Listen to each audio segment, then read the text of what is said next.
20ला मंत्रिमंडळाची बैठक झाली, त्यानंतर पायाभूत सुविधांची बैठक झाली।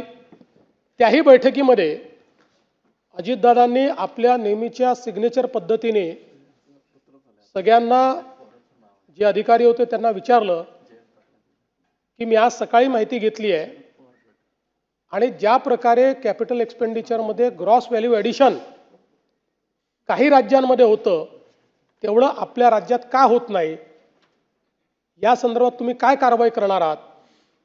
आणि मग अधिकाऱ्यांनी सांगितलं कॉस्ट ओव्हररन कसे होतात, प्रोजेक्ट्स कसे डिले होतात, त्याच्यामुळे ग्रॉस व्हॅल्यू ॲडिशन का होत नाही।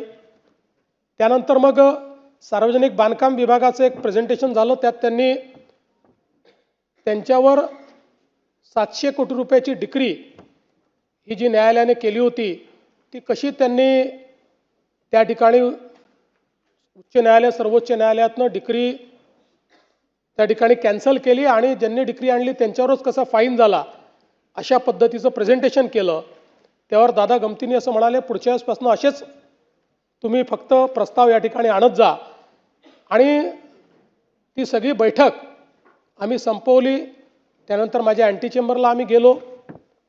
दादांचं काम हे 10-15 मिनिटाचं असायचं, त्याच्यावर नाही। दादांची एक सवय होती, कुठलंही काम हे त्यांच्या कागदावर लिहिलेलं असायचं, 2-3 ओळींमध्ये काय बोलायचं हे लिहिलं असायचं आणि ते परफेक्ट तेवढंच आपल्या कामाचं दादा बोलायचे। त्यामुळे ते कामाचं एक 5-10 मिनिटं झालं, त्यानंतर 30-40 मिनिटं आम्ही वेगवेगळ्या विषयांवर, भविष्यात काय, बजेटमध्ये काय, अशा गप्पा मारल्या।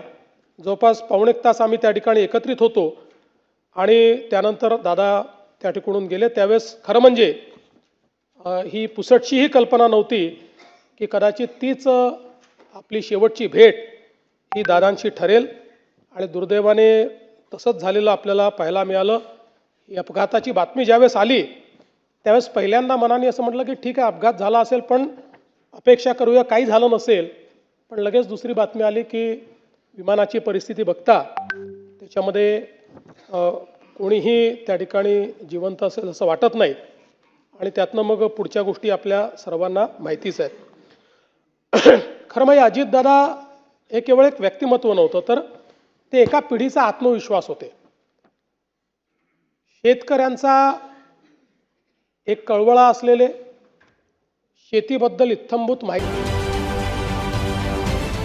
महाराष्ट्रातील सर्व बातम्यांचे विश्वासार्ह व्यासपीठ,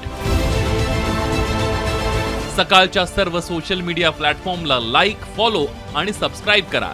तसंच सर्व नोटिफिकेशनसाठी बेल आयकॉन प्रेस करायला विसरू नका।